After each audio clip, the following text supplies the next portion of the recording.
Over the last 48 hours, the American people and the freedom-loving Chinese people witnessed how the American left wing or the fake news media have been echoing the CCP's propaganda over the incidents of Mr. Mao's arrest.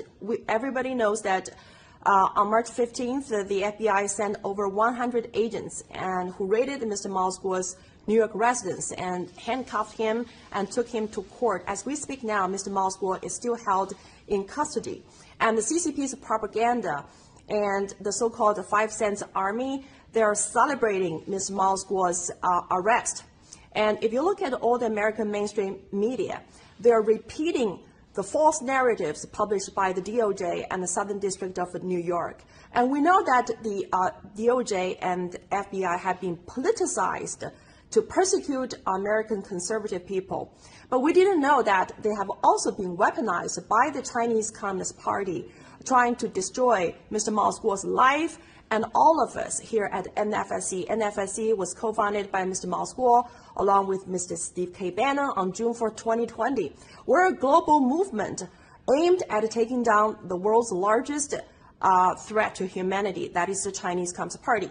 So now Mr. Mao is residing in the United States of America. This country, instead of protecting Mr. Mao, now the CCP has weaponized the DOJ, the FBI, and the SEC, trying to destroy Mr. Mao's life and our movement. Your reactions?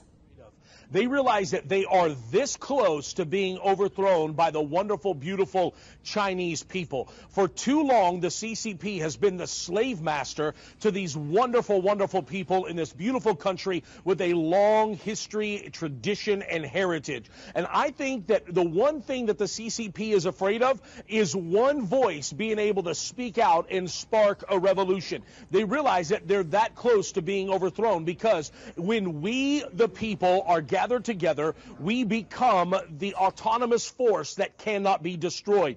The problem with groups like the CCP and others around the world, even right now, American politics, the White House, from the FBI, the DOJ, even down to American media, is that you have media that is disenfranchising and disillusioning people from the top down. So they are speaking lies, false narratives, anything that they can do to try to change the mind of the American people. And one thing I wish that both American people and Chinese people would realize is that everything is a facade. Literally, your mind is the only prison. The minute that we all bind together and start fighting evil together as humanity, this is the moment that we will win. And one reason I love people like Miles Guo is that if you've heard the biblical story of David and Goliath, it was one man that chose to stand up and fight Goliath. One little boy against a large man with all of the technology, the money, the power. He had all of the resources behind him.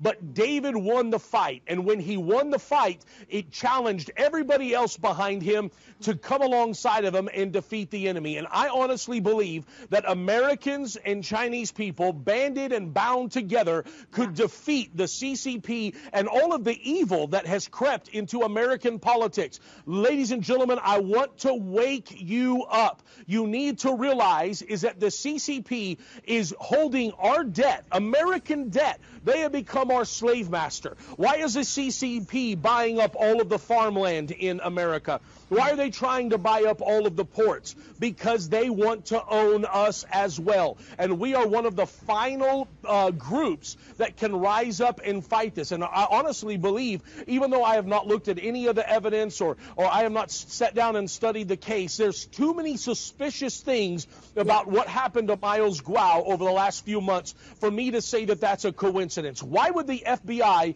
raid his house and then a mere moments later there's a mysterious fire that has started? I mean, it doesn't make sense to anybody that is logical that something that not nefarious is going on here.